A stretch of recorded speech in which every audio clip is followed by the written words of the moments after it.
Vegetarian, non vegetarian ഭക്ഷ്യവസ്തുക്കൾ തിരിച്ചറിയുന്നതിന് വേണ്ടി vegetarian ലോഗോയും non vegetarian ലോഗോയും നിലവിലുണ്ട്. എന്നാൽ വെജിറ്റേറിയൻ ലോഗോയുള്ള എല്ലാ ഭക്ഷ്യവസ്തുക്കളും പൂർണ്ണമായും സസ്യങ്ങളിൽ നിന്ന് മാത്രം ഉള്ള ഭക്ഷ്യവസ്തുക്കളായിക്കൊള്ളണമെന്നില്ല. കാരണം ആനിമൽ ഒറിജിൻ ആയിട്ടുള്ള പാലുൽപ്പന്നങ്ങളായ ചീസ്, തൈര്, നെയ്യ്, തേനീച്ചയിൽ നിന്നുള്ള തേന് തുടങ്ങിയവയെല്ലാം ഭക്ഷ്യസുരക്ഷാ നിയമപ്രകാരം വെജിറ്റേറിയൻ ഭക്ഷ്യവസ്തുക്കളിലാണ് പെടുന്നത്.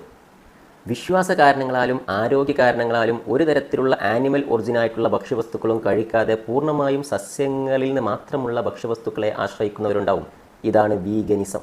ആനിമൽ ഒറിജിനായിട്ടുള്ള ഒരു ഘടകവുമില്ലാത്ത മിൽക്ക്, തേന് തുടങ്ങിയവയൊന്നും ചേർക്കാത്ത എന്തെങ്കിലും ഫുഡ് അഡിക്റ്റീവ് ചേർത്തിട്ടുണ്ടെങ്കിൽ അതുപോലും ആനിമൽ ഒറിജിൻ അല്ല എന്ന് ഉറപ്പുവരുത്തിയിട്ടുള്ള സസ്യങ്ങളിൽ നിന്ന് മാത്രമുള്ള ഭക്ഷ്യവസ്തുക്കൾ അടങ്ങിയ ഫുഡിനെയാണ് വീഗൻ ഫുഡ് എന്ന് പറയുന്നത്.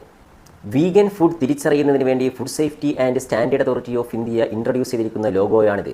ഈ ലോഗോയുള്ള ഭക്ഷ്യവസ്തുക്കൾ പൂർണ്ണമായും പ്ലാന്റ് ഒറിജിനായിട്ടുള്ള ഭക്ഷ്യവസ്തുക്കളാണെന്ന് നമുക്ക് തിരിച്ചറിയാം. ഭക്ഷ്യസുരക്ഷയുമായി ബന്ധപ്പെട്ട കൂടുതൽ വീഡിയോകളുമായി നമുക്ക് വീണ്ടും കാണാം. താങ്ക്